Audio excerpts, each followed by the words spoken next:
Ángel Infante siempre fue la figura a la que el público veía de lejos, en segundo plano, eclipsado por la desbordante fama de su hermano menor. Mientras Pedro llenaba cines, Ángel quedaba relegado a papeles de policía, cantinero o militar. Nunca alcanzó la idolatría nacional, pero se mantuvo trabajando constantemente, y aunque en la pantalla mostraba una sonrisa cordial y una figura respetuosa, en su vida privada Ángel era otro, un hombre impulsivo, reservado, de mirada dura y carácter explosivo. Quienes lo conocieron sabían que Ángel no aceptaba la burla, ni las bromas, ni las contradicciones. Su matrimonio desde el inicio fue un campo minado. Contrajo matrimonio con una joven de fuerte temperamento, nacida en el norte del país, con aspiraciones artísticas, belleza notable y una lengua afilada que, según los más allegados, no se quedaba callada ni ante el propio Pedro Infante. Ángel, entre rodajes, cantinas y celos enfermizos, fue alimentando un resentimiento sordo hacia su esposa, y lo que comenzó como discusiones cada vez más acaloradas, terminó en una tragedia que hasta hoy se ha mantenido en las sombras del espectáculo mexicano. Corría el año de 1949. Ángel estaba grabando una cinta de reparto en los estudios Churubusco, mientras Pedro filmaba éxitos inolvidables. Ángel regresó a su casa aquella tarde con el rostro endurecido. Había tenido una discusión con el director de su cinta, que había decidido recortarle escenas. En su mente, todo era culpa de su apellido, de ser el hermano de Pedro. Al llegar a casa, su esposa le reclamó por haber llegado tarde a un compromiso familiar. Él guardó silencio, pero cuando ella lo comparó una vez más con Pedro, el control se quebró. Lo que pasó en los siguientes minutos se perdió entre visiones, rumores y silencios. Lo cierto es que Ángel terminó con la vida de su esposa en el interior de su propia casa, en un arrebato de furia que lo marcaría para siempre. No fue planeado, no fue premeditado, fue un estallido, un impulso ciego, una reacción brutal. El cuerpo quedó en el dormitorio, la casa cerrada, las cortinas echadas y Ángel solo, en estado de shock, encendió un cigarro y se sentó a esperar. Pero no esperó a la policía, esperó a su hermano. Cuando Pedro Infante llegó esa misma noche, no lo hizo como estrella ni como héroe, llegó como hermano. Lo que encontró no era solo el resultado de un crimen, era un desastre emocional que podía arruinar a toda la familia. Pedro no gritó, no lloró, no preguntó. Lo que ocurrió a continuación nunca fue registrado oficialmente. Solo se sabe que a partir de ese día todo cambió. No hubo investigación pública, no hubo detención, no hubo escándalo. A los pocos días, Ángel fue enviado discretamente al norte del país, donde trabajó en palenques y ferias, mientras Pedro movía influencias, contactos y dinero para aplacar murmullos. Nadie se atrevía a mencionar el tema. Los pocos que sabían guardar silencio lo hicieron. Esto por miedo, por respeto o por conveniencia. Pedro, mientras tanto, asumió el control de la narrativa, presentando a Ángel como un hombre devastado por la pérdida y comprometido con su carrera artística. Ángel Infante nunca volvió a ser el mismo. A pesar de continuar trabajando en decenas de películas, el paso del crimen que había cometido lo acompañaba como una sombra oscura. Evitaba cualquier entrevista que mencionara su vida personal. Durante las grabaciones, en serio, callado, metódico, sus compañeros de set lo descubrirían como un hombre que parecía no.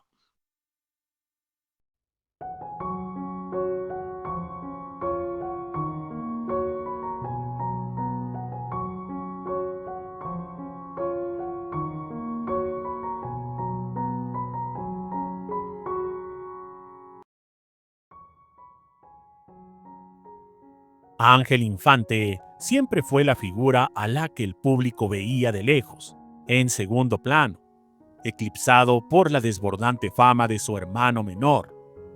Mientras Pedro llenaba cines, Ángel quedaba relegado a papeles de policía, cantinero o militar.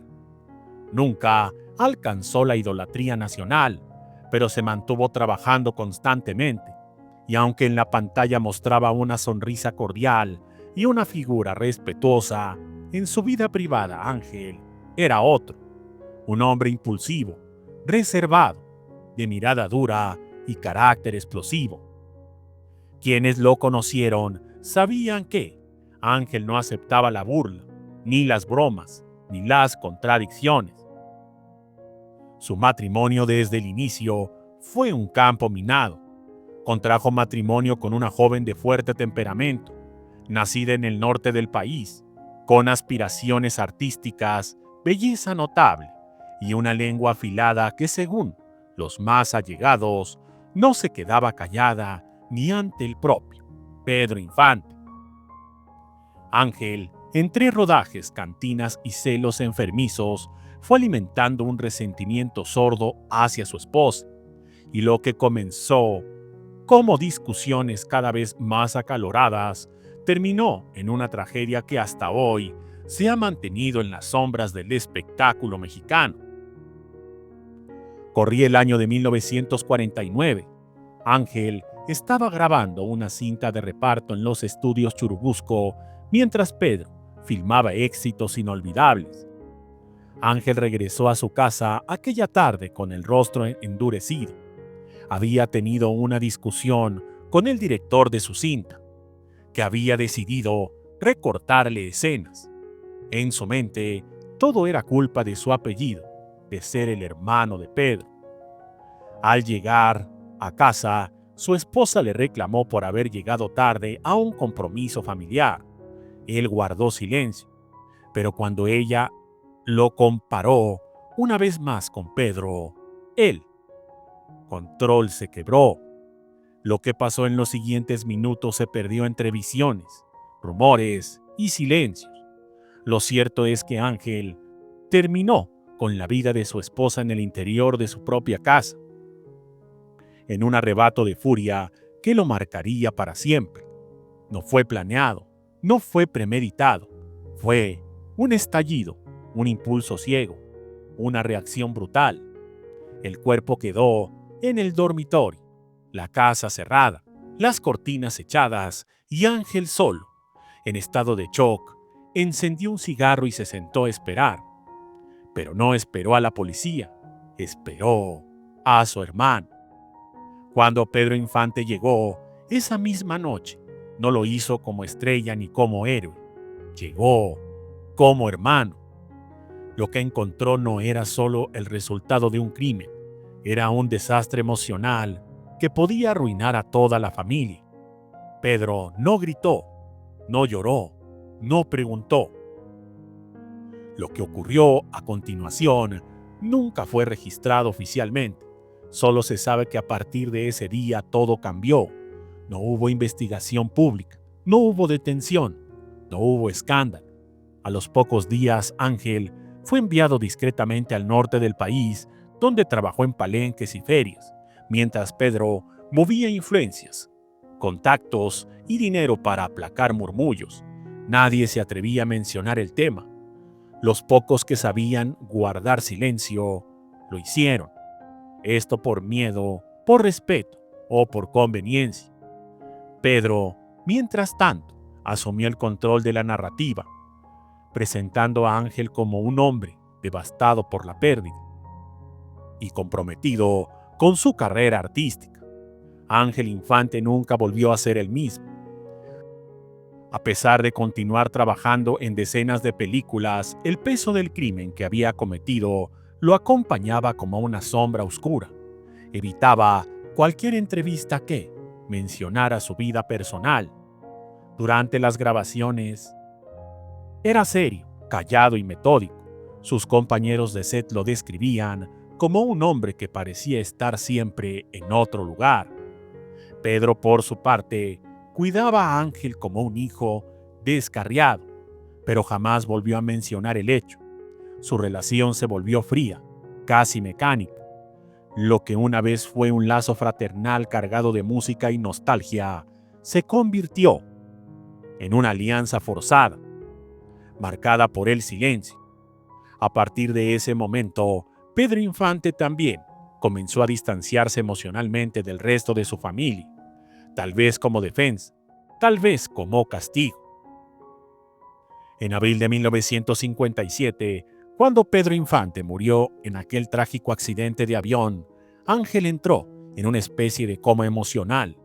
El golpe fue devastador.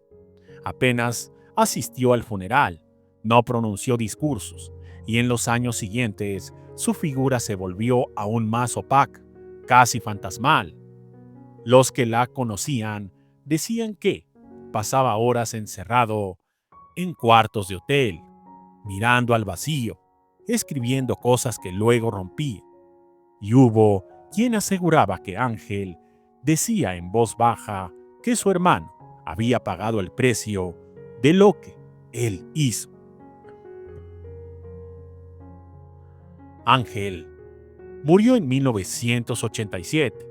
Fue sepultado con honores como parte de la dinastía Infante, pero en su lápida solo hay una fecha, un nombre y un silencio que nadie quiere romper. Nunca hubo una investigación oficial, nunca hubo una denuncia, nunca se escribió una línea sobre lo ocurrido en ese dormitorio en 1949, pero las personas que estuvieron cerca lo sabían y callaron. Muchas gracias y hasta la próxima.